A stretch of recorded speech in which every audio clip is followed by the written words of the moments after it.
I've always believed in human beings. And I think that when there are disasters of various kinds, a vast number of ordinary people come out with a courage and a wisdom and an ability to act which we don't suspect they've got. Francis Commerz now lives in southern France. He is amongst friends he made during the Second World War, when he was parachuted into work with the resistance. He was awarded the Légion d'honneur for his commitment and courage. But in 1939, like many young people, he'd had doubts about the coming conflict. I was convinced then, as I'm convinced now, that man can never solve any of his problems by fighting about it. I was teaching at the time, and the call-up didn't affect me because of my age. And it wasn't until a year after the beginning of the war that I had to register, and then I registered as a conscientious objector.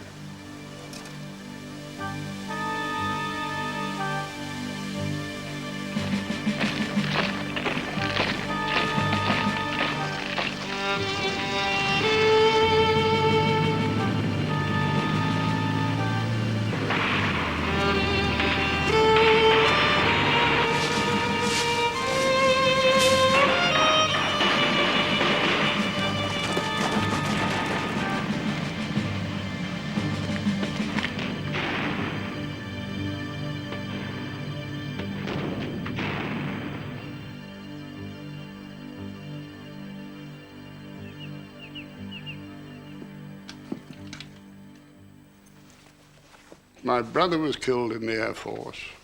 I was very fond of him, and I'm sure that had some influence. I got married. Our first child was born. I therefore became much closer bound to society than I had been before when I was just a rather irresponsible young man. So I thought at that point, well, I'm not the kind of Gandhi-like figure who can give a fine example to human beings and who can accept all the implications of being a conscientious objector.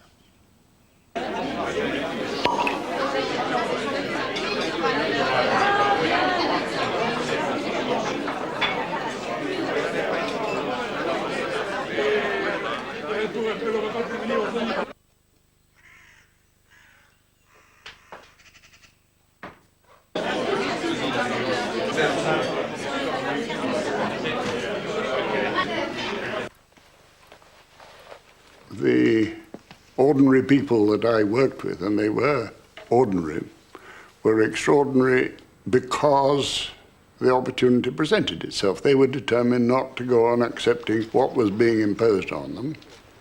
They didn't hesitate to help each other, just as when there's a natural disaster, people do reveal enormous resources of courage and sense and sensitivity.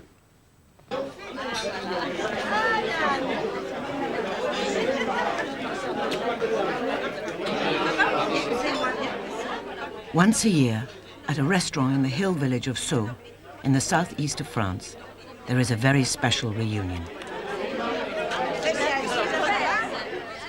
Old friends gather to remember events of 50 years ago. Each has an extraordinary story to tell.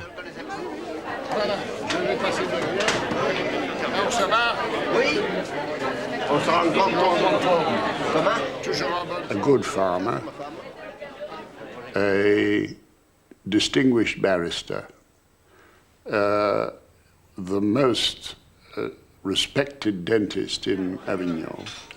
These people were friends then and are friends now, and we didn't know what they were. Salut Max. T'as bien dormi, toi? You had priests and members of the Communist Party and people who before war had been quite right-wing and people who'd been socialists from generation to generation. You couldn't say there was a kind of person who would take part in resistance.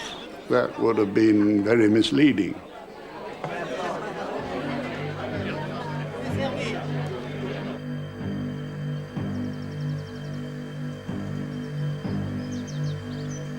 By 1943, the whole of France was occupied. The south offered good cover for resistance. Wild terrain and bad roads provided refuge for people hiding or fighting, and was difficult for the Germans to police. Taking their name from Corsican bandits, the Maquis was born. Transporté pour le ravitaillement du maquis, comme j'étais le responsable du maquis, de tout ce qu'il y a au-dessus là. Ben, la marchandise, le ravitaillement. Et avant, j'avais transporté pour le maquis Ventoux. Driving for the resistance was dangerous. There was always the risk of getting caught.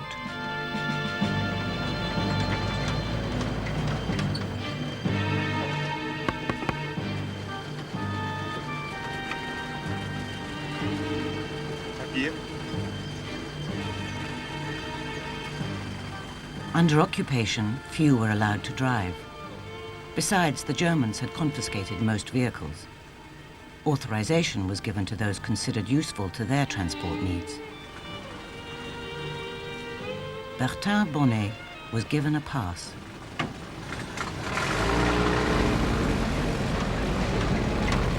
Au début, quand on m'a donné cette autorisation, je voulais presque pas le prendre. Des chefs supérieurs à moi m'ont dit au contraire, prends-le, ça te nous rendra service avec ces laissez-passer allemands. En cas qu'on t'arrête, tu passeras que nous on ne passera pas. Bertin was part of a growing army. Young men joined the resistance despite the dangers. There were many volunteers, sometimes too many. Ils étaient nombreux à ce moment-là. Ils devaient être environ 150 là. Et il y en a qui se plaignaient de la vie, de la chose, que c'était dangereux, bien entendu, et mauvaise nourriture. Ils buvaient de l'eau croupie qu'ils étaient obligés de la faire bouillir avec du thym que vous avez ici partout, là, pour l'odeur. Ils se plaignaient. Et le chef, Max Vicher, il m'a dit, planque-le, le ravitaillement, qu'en arrière, n'y fait pas voir. Et il les réunit, comme on fait à l'armée. Il y a un grand pré, là, devant. Et il le fait un speech. Il lui dit, vous aurez des jours sans manger, sans boire. Il fait un discours démoralisant. Alors il dit, voilà, ceux qui n'ont pas le courage de rester, et qui le disent de suite, nous n'y en voulons pas. Ils peuvent prendre leurs choses et ils partent. Il en a parti plus de 50 qui sont partis, là. Hein. Il dit aux autres qui restaient, il dit maintenant, allez avec M. Bonnet, allez là-haut, vous avez planqué, il vient chercher le ravitaillement. Alors il me le dit, il vaut mieux que nous nourrissions ceux qu'on peut y compter dessus en cas de coup dur, qui ont et ceux que, ben, tant pis, hein, on n'en a pas besoin de cela. Il fallait voir ça, alors hop, quand ils sont arrivés avec le chose, on a fait une fête, c'était le 14 juillet, on a fait une fête du diable là. Mais c'était les bons qui en profitaient. Ah vous avez le droit de boire? Tout le monde a le droit. Je ne savais pas qu'on avait le droit de se faire.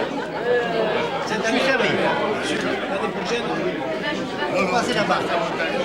On va passer là-bas. One of the starts of resistance was to protect the people who were being treated by the Germans in a brutal manner.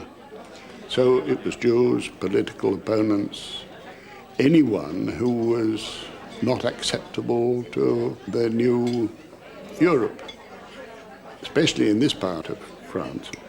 It was a place where an awful lot of people on the run came. Il a dit qu'il allait nous dénoncer. Esther Felsner, her husband Albert, and daughter Renée survived the war. In 1942, like many established Jewish families, they were no longer safe in Paris. Mon père et ma mère et ma sœur ont été arrêtés. Et ma sœur, elle a tellement supplié à genoux qu'ils ont fini, parce que maman, elle venait d'être opérée de la gorge, vous savez, elle avait un goitre nerveux. Et elle a tellement supplié de laisser maman qui sortait d'opération, qu'ils ont fini par accepter, ils ont eu pitié, si on peut dire, et ils ont emmené ma sœur, dont on n'a plus jamais rien su d'elle. Alors là, c'est la sœur, s'appelait Thérèse, et son mari Robert. Ils ont été arrêtés tous les deux à Paris. Et ils ont été déportés. On a fait sur elle, qui était toute jeune, elle avait peut-être 22 ans, On lui a fait des expériences terribles jusqu'à ce qu'elle n'en pouvait plus. Ils l'ont ramenée dans le camp, ils l'ont passée dans la chambre à gaz, et puis voilà. Puis après au four crématoire, bien sûr. Et lui, pareil.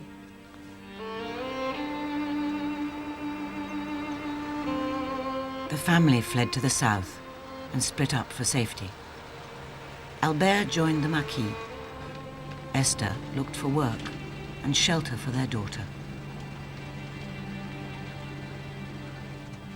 Même que j'étais jeune à l'époque, et j'avais peur, parce qu'être arrêté, emprisonné, aller dans des camps, on ne savait pas que c'était la solution finale, ça nous ne le savions pas. Mais malgré tout, c'était prendre notre liberté. Et puis, j'avais peur qu'on nous sépare de ma petite aussi.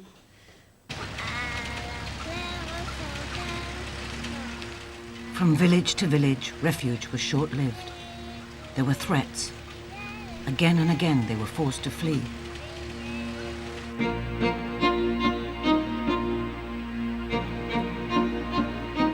Nous sommes partis de Céderon parce qu'on était menacés par le boucher de Céderon qui voulait nous dénoncer pour lui sauver sa vie à lui. Alors nous avons pris le car le matin avec René et nous sommes descendus à Bulle-et-Baronnie. Et là, je suis allée à la mairie pour demander s'il y avait des familles qui voudraient prendre ma petite en pension chez eux, en nourrice. Alors on m'a donné l'adresse de Madame Bernard et elle a été soignée, choyée, vraiment. Et je leur dois vraiment une éternelle reconnaissance pour ça.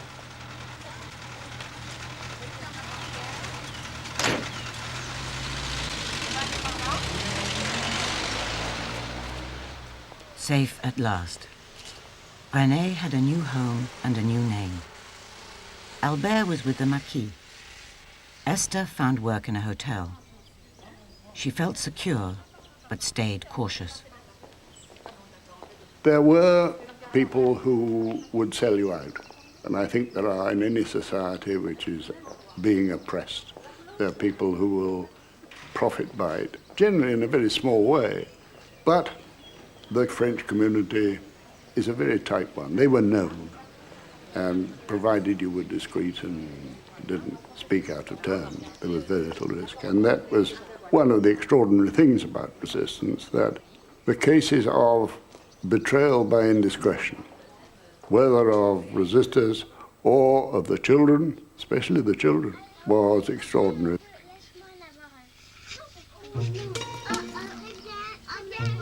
René, aged 4, settled well. But there were rules, even for children. I couldn't imagine it was so dangerous. The only thing I remembered is not recognize my father in case I meet him. And this was very well registered in my brain.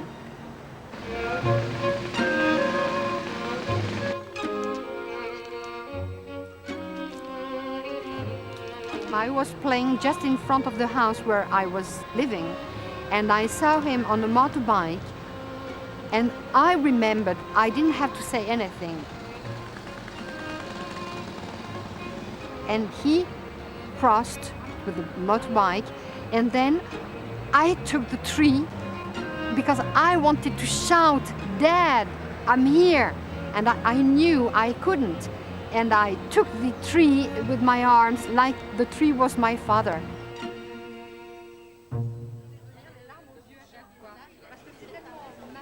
Ben, pendant la guerre, il fallait lutter, pas montrer qu'on avait peur et plaire aux gens. Et après la guerre, eh ben, là, c'était plus difficile. Alors là, on se vidait, si vous voulez. Hein. Le caractère avait changé. J'étais hargneuse, j'étais difficile parce que toute ma famille avait passé, mon père et mon frère à Ison, maman et mes 2 sœurs déportées et qui ne sont jamais rentrées. Voilà. Alors j'ai des papiers d'Auschwitz, j'ai tout à la maison. Hein. J'ai demandé des renseignements. Vous savez ce qu'ils mettent porté disparu. Ils ont détruit les archives et tout hein, là-bas avant de partir.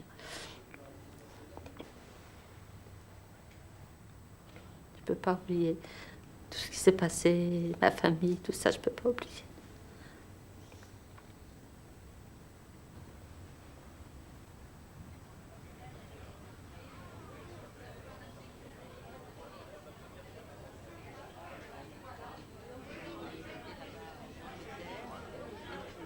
Many persecuted people joined resistance. So did the politically motivated and those avoiding forced labor in Germany. At its core was the Maquis. Well, the Maquis were part of resistance, but resistance, as I see it, was the structure set up by the people who lived at home, lived with their families, went on with their job, and organized things in such a way that eventually the Maquis were able to happen. And that meant providing places where they could be, means of keeping them nourished, fed, work with the local farmers and food producers and food distributors, so that in the Vercors, where you'd had 600 people, you then had 6,000 and you had to feed them all. Marie Senegas worked tirelessly for the resistance. Under the guise of a normal life, she carried messages and false papers, provided shelter, and worked closely with Francis, without ever knowing his real name. Every individual chose to use a code name which they insisted on themselves. I was called Big Feet, and I was called the man with a high saddle on his bicycle, this sort of thing. The one in general use was Roger, which was an ordinary common garden French name which everyone used. Marie's tiny house was a refuge for countless people in hiding. Entry was by password. Lorsque quelqu'un sonnait à ma porte et que je ne connaissais pas, il fallait que cette personne, lorsque j'ouvre la porte, me dise l'homme qui aime les kakis. Si la personne me disait ça, j'ouvrais la porte, je le rentrais. Cette maison était parfaite parce qu'il y avait deux entrées, qu'on pouvait entrer d'un côté, sortir de l'autre, sans que personne ne pouvait nous voir. Et c'était très bien pour le travail qu'on faisait. Many passed through Marie's house, stopping for food and rest, or to lie low for a while, before slipping into the night en route to safety or a mission. Et voilà les deux, je me mets là, voilà les deux chambres en haut, où nous étions 14. Et alors on ne pouvait pas faire de bruit, on ne pouvait pas éclairer. Il y avait les voisins comme ça, seulement aux voisins, on ne disait rien, on ne parlait pas, on ne disait pas ce que nous faisions, comprenez? Et ils ne savaient pas, ils voyaient bien des fois des gens qui allaient, qui venaient, mais ils ne savaient pas si c'était de ma famille ou n'importe.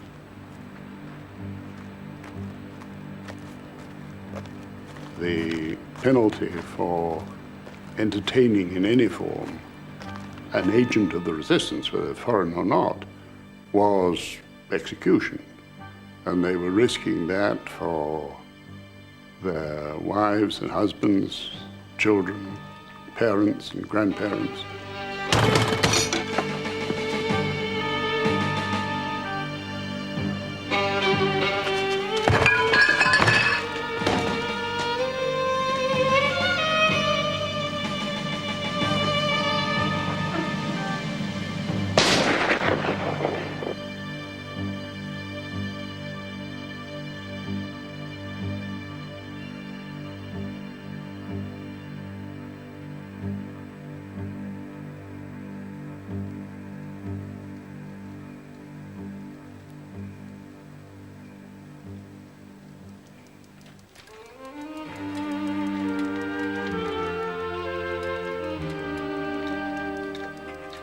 There wouldn't have been any resistance without the women.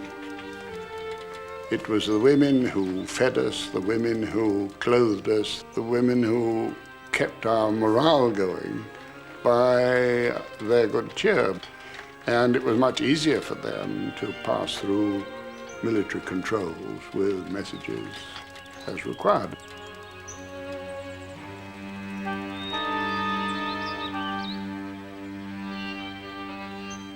The big fact, which people outside France often perhaps forget, is that the French women got the vote in 1945 at the liberation almost without asking for it. They certainly didn't have to demonstrate. They were given the vote by the first government after the liberation of France because of the enormously important role they played in the resistance. Oh, j'étais comme je suis maintenant, vous savez, j'étais une personne très dévouée et j'étais beaucoup patriote, je le reconnais.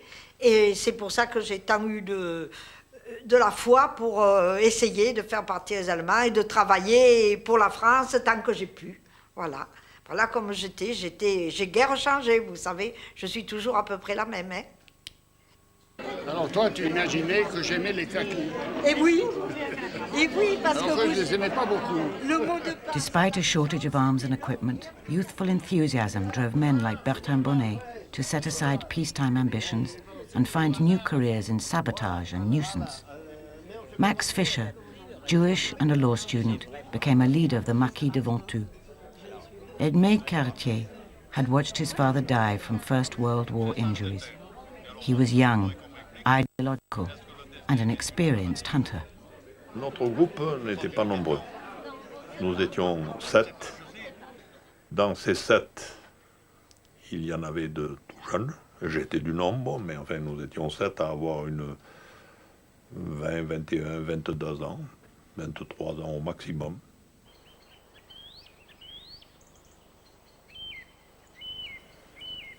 Un cas un peu particulier, c'est Norbert Vincent, 37 ans, dont la ferme de Vachères a été incendiée par les nazis français et dont le frère Arthur, torturé à presque mort, a été jeté encore vivant dans les flammes de la maison qui brûlait. Cela s'est passé le 19 avril. Le lendemain, 20 avril, Vincent, Norbert, était avec nous.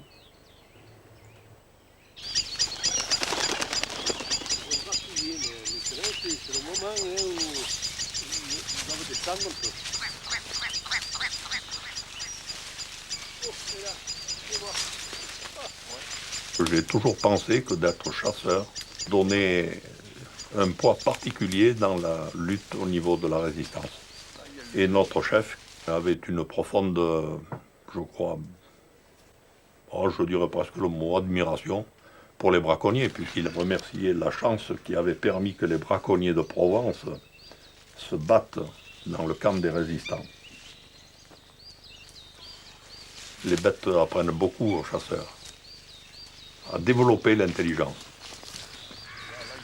d'utiliser les ruses des bêtes, éviter les grands chemins, éviter les grands axes. Ceux qui marchaient au bord du sentier en général, ils ne laissaient pas beaucoup de traces. Savoir interpréter une trace, la trace d'une botte allemande sur le sol, se connaissaient. Leur cloutage n'était pas celui du maquis. Vous voyez, tout cela, cette observation faisait que l'on pouvait passer où d'autres risquaient de rester.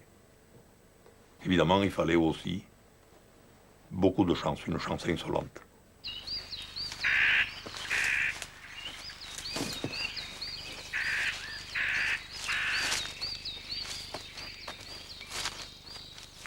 Ici Londres. Voici notre 8e bulletin d'information. Écoutez tout d'abord quelques messages personnels. La mouche bourdonne et fait la navette. Nous disons 2 fois. Les poireaux sont longs et frisés. Madame Putifard n'a décidément pas de chance. On recevait les messages en direct de Londres par ces petits appareils. On appelait ça un biscuit. Mais avec ça, on arrivait à capter assez bien les messages de Londres. Et grâce à cela, on savait si le soir il y avait une opération ou s'il n'y en avait pas. Et combien, par exemple, ici, le code qui annonçait que le parachutage devait avoir lieu, c'était « le lézard a perdu sa peau ». Et s'il disait « le lézard a perdu sa peau 3 fois », on savait qu'il y avait 3 avions. Accueillez-les bien, nous disons 4 amis visiteront le cottage ce soir, accueillez-les bien. Sans cette radio, nous n'étions rien, rigoureusement rien.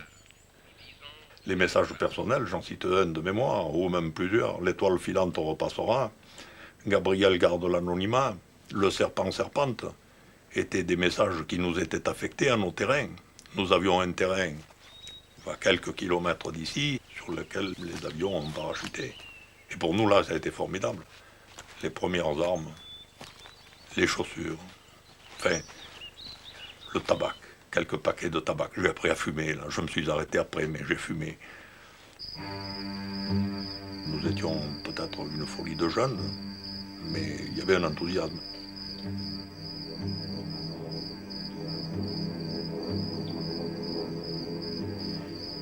Le soir, on venait ici, on avait une lampe, le code était un point, un trait, un point.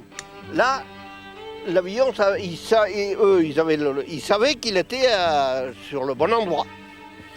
Parce que d'après les pilotes, ceux qui ont sauté, c'était incroyable le nombre de personnes dans l'espoir d'avoir des armes ou d'autres choses qui faisaient des signaux. Ils me disaient que dans la plaine, tout le temps, il y en avait qui faisaient des signaux là-bas dans l'espoir de récupérer des armes. Mais il fallait avoir le code pour...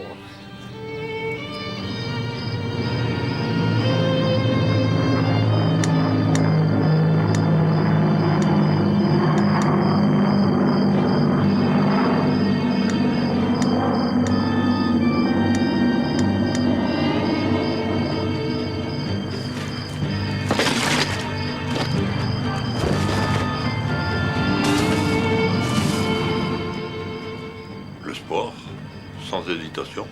C'était pour nous les avions de l'espoir, je l'ai dit, je le redis. C'est ce qui nous donnait le courage, donnait du courage.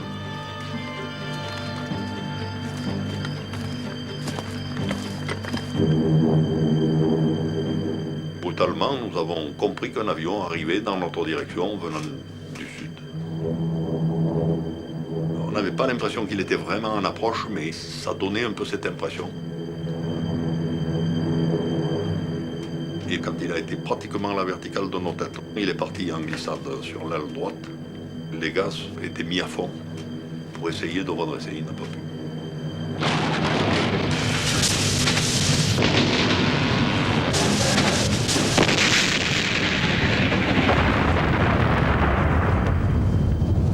On the night of the 10th of May, 1944, an RAF Wellington crashed near the village of Simian-le-Rotonde. 5 young airmen, led by pilot Johnny Hugler, perished in the flames. His navigator was Harry Lane.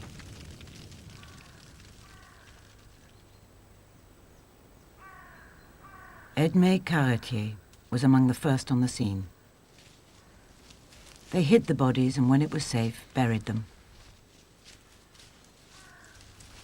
This place has remained as their garden of remembrance, a corner of a foreign field tended by Edmé, with lichen, an ancient symbol of purity. Toute l'équipe a été marquée par cette vie. Il y a d'abord eu des liens très étroits qui se sont établis, mais moi je dirais il y a eu des tatouages indélébiles. Nous avons été marqués intérieurement, marqués dans tout notre corps, si vous voulez, par cet événement, parce que nous n'étions pas préparés du tout. Il y a eu un avion, que c'était un Wellington, et puis nous avons surtout découvert que l'intérieur, il n'y avait aucune chance de survie. Quand on a 20 ans ou 21 ans et qu'on trouve des garçons qui ont sensiblement le même âge, mais qui ont tout donné, je pense que ça ne peut pas s'en aller. Harry Lane's widow eventually remarried.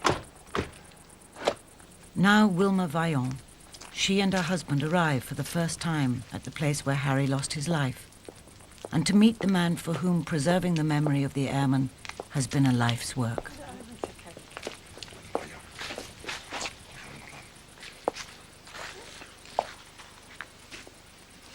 Je suis heureux de...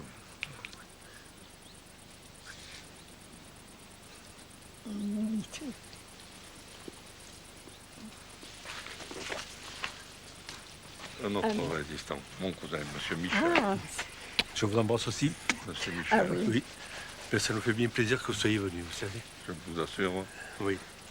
C'est un moment que nous attendions depuis 50 ans. Et vous aussi. Il n'y a pas grand-chose à dire. Refuge for Edmé is in the basement of his home. In his den there is solace amongst his books and relics, props for his thoughts and memories. C'est l'endroit où je vis souvent. Quand vous n'avez pas une bonne humeur, vous descendez ici. Voilà, c'est l'endroit où je me retire quand je suis triste. Ça arrive. Je pensais que vous aimeriez. Si vous avez un chat. Oui. Formidable, formidable. En 1943. Oh, oui, 42, 43, oui.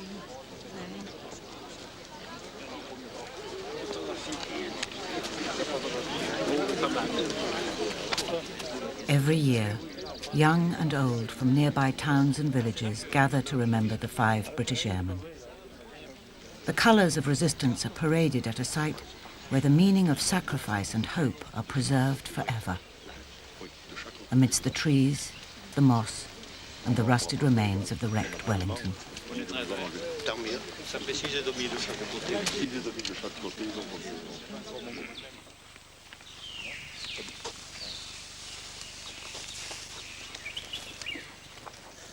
Ici, en ce lieu, il y a eu du sang et des larmes. Et il disait aussi, il n'y a pas de situation désespérée. Il n'y a que des gens qui désespèrent. Sans son appui, il n'y aurait pas eu de lisandaire pour les atterrissages, ni de gros quadrimoteurs pour les parachutages. Il faut pardonner mon mauvais français, mais j'ai mis en anglais quand même. Hein? Je peux le lire? Oui. Oui. Alors, Monsieur Cartier, inconnu de moi, vous avez occupé une part dans ma vie depuis 1944. Comme je regrette de ne pas vous avoir rencontré auparavant, de vous avoir connu et de vous avoir remercié pour votre dévouement à la mémoire de l'équipage du Wellington. Évidemment, je pense aussi à tous les Français qui visitent la pierre commémorative érigée par vous et vos compagnons de résistance. Je ne cesse de penser, les Français n'oublient pas. Madame, je ne peux pas vous cacher mon émotion, je vous remercie. C'est extraordinaire. Merci, madame. Merci. Je vous assure. C'est extraordinaire.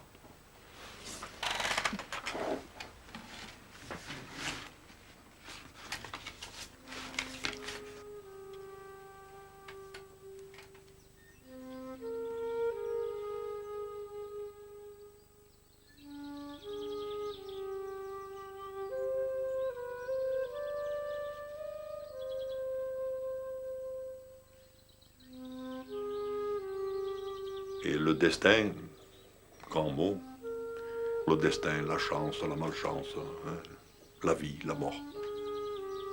Bon, je pense quand même qu'il y a des empreintes, il y a des marques, il y a des choses qui doivent être faites. Il y a des cicatrices peut-être qui se réouvrent un peu, mais elles s'ouvrent de façon qui n'est pas désagréable du tout. Char a dit, vivre, c'est s'attacher à achever des souvenirs. Il a écrit ça. Mourir, c'est être, mais nulle part, vivant. Et tous ceux qui sont tombés là-haut, dans cette combe, sont devant. Ils ne sont pas très loin de moi maintenant, vous voyez, mais ils sont devant. Et ça, je crois qu'on ne peut pas l'oublier. Je crois que c'est impossible, pour moi.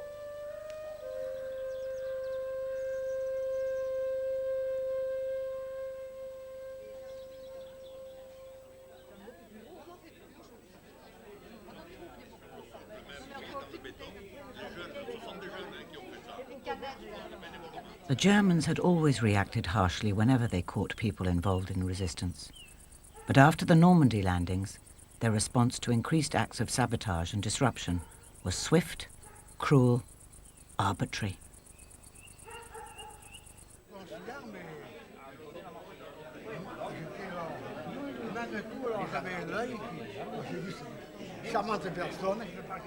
Joseph Couton, Jean Larron, and Jeannette Pelleret will never forget the day the soldiers came to Valréas. Nous sommes montés jusque sur la place de la mairie parce que les Allemands avaient fait passer le crieur de ville pour dire que tous les habitants se regroupent sur la place de la mairie avec leur livret de famille. Alors il y avait pas mal de personnes, mais il y avait également 2 auto-mitraillettes, 2 auto-chenilles qui étaient braquées sur les habitants de Valréas. Alors les Allemands avaient dit qu'à Valréas il y avait des terroristes. Évidemment, le maire leur a dit non, il n'y a absolument pas de terroristes à Valréas. Ne fusillez pas, tous ces gens sont innocents. Fusillez-moi si vous voulez, mais épargnez-les.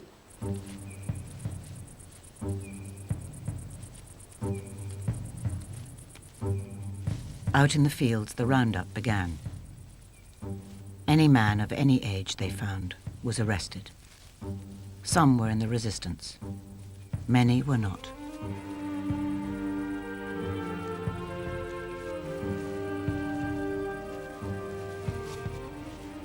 Nous étions en poste à environ 1 kilomètre du centre de Valréas, à un croisement de route. On a vu une colonne d'engins blindés allemands qui passait sur une route 300-400 mètres de nous. En se regroupant vers les montagnes, on a été interceptés par les Allemands qui nous attendaient. C'est plus nous qui attendions les Allemands, c'est eux qui nous attendaient.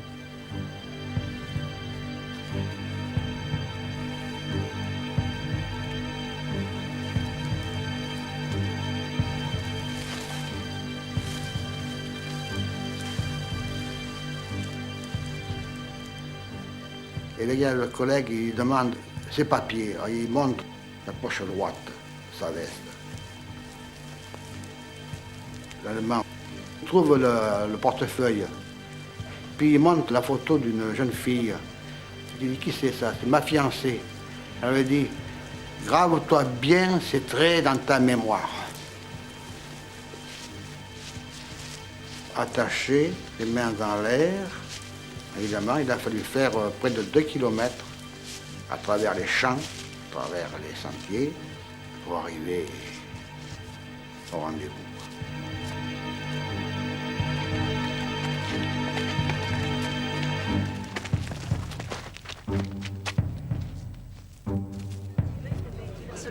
Tout attaché, hein. Tout le groupe était attaché. Donc, hein. De ce groupe, on a été 3. J'avais appris que mon oncle et mon cousin avaient été arrêtés.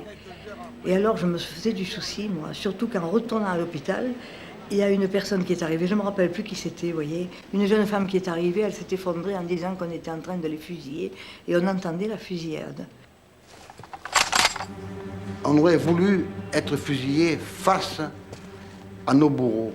Qu'on était, en fait, nous, les patriotes, c'était eux, nos bourreaux, qui nous jugeaient et qui nous mettaient dans les conditions où on était en somme des lâches, on était des bannis, on était des mécréants, en somme on était des hommes qui n'avaient aucune valeur. Alors que c'était bien le contraire, c'était eux.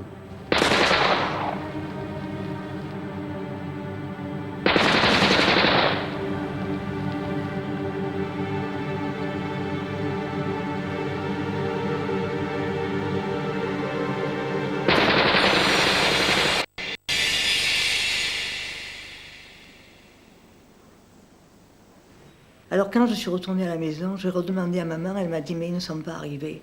Mon Dieu, elle m'a dit pourvu qu'ils ne soient pas dans ceux qu'on a fusillés. Va voir, il vaut mieux savoir. C'est comme ça que je me suis rendue au monument, vous voyez, voilà. Et que je suis passée devant et que je les ai vus tous les deux, les autres aussi évidemment, vous voyez. Mais tous les deux, je les ai vus, ils étaient morts, mon oncle et mon cousin, tous les deux. Je les ai vus.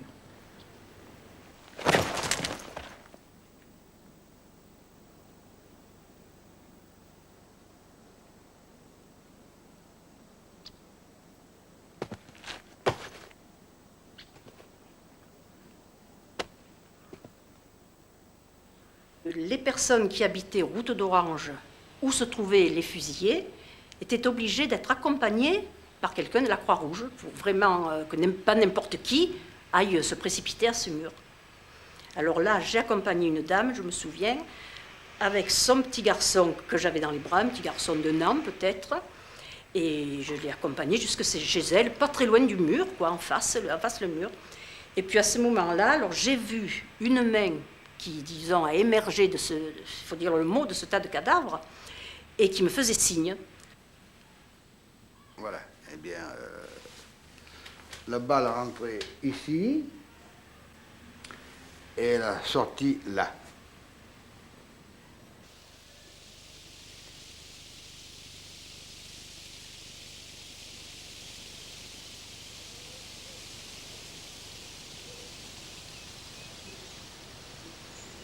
J'avais un œil qui était entrouvert.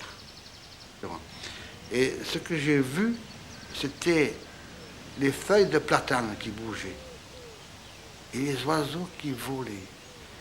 Mais c'est possible qu'il y ait encore des oiseaux qui volent. Oui, c'est ça.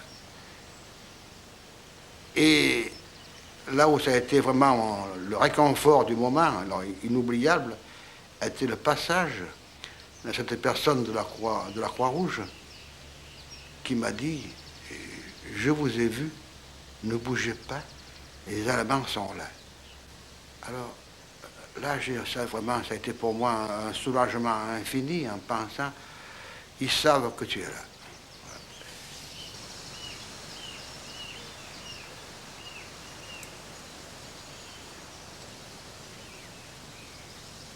La ville était absolument morte. Il n'y avait personne dans les rues. La mairie était fermée et je suis repartie vers la maison. C'est là qu'en passant vers la place de l'église, j'ai vu cette petite fille qui s'amusait à la marelle. Et puis les oiseaux qui chantaient, ça me semblait quelque chose d'irréel, étant donné ce qui se passait dans le pays. Et quand je suis arrivée à la maison, j'ai dit que j'avais vu nos deux parents. Alors ça a été vraiment affreux, vous savez.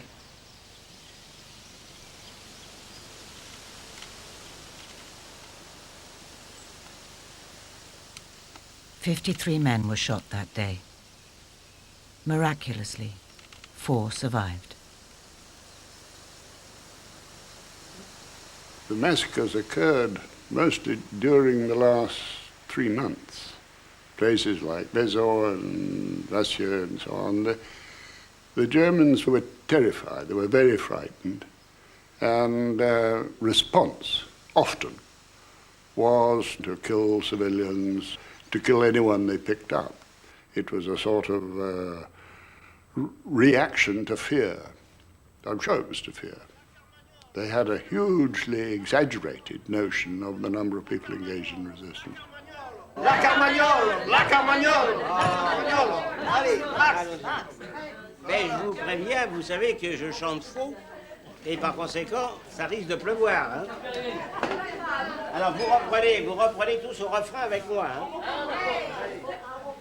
Que demande un républicain? Que demande un républicain? L'égalité du genre humain, l'égalité du genre humain. Plus de riches debout, plus de pauvres à genoux. Aux possédants la guerre, vive le son, vive le son. Self-confidence and the recovery of their terribly wounded pride of 1940. The retreating German army was reduced by about 50%. And that achievement was the achievement of the resistance. Et si on ne les prend pas, on leur cassera la gueule. Et si on ne les prend pas... Résister. Résister, mais c'était espérer. C'était l'espoir. Espérer quoi? Mais espérer pouvoir vivre normalement. Nous avions déjà un peu goûté à la vie. Et nos âges faisaient que nous avions... La plupart d'entre nous avaient eu un début de vie de jeune. Et puis tout d'un coup, plus rien. Notre souci, c'était d'essayer de reconquérir une liberté perdue. On les prendra. Et si on ne les prend pas, on leur cassera la gueule. Et si on ne les prend pas, la gueule, on leur cassera. Dansons la carmagnole, vive le son, vive le son. Dansons la carmagnole, vive le son.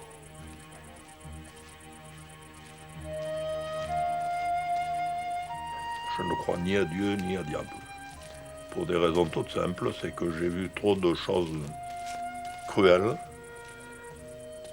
D'autres ont rejoint leur foyer, ont essayé de trouver une situation. Ça n'a pas été facile pour eux, pas du tout. Et je peux vous dire que personnellement, je suis revenu plus longtemps après, démobilisé. J'ai eu un mal énorme à me réadapter à la vie civile, à retrouver une situation et à essayer de faire ma place au soleil.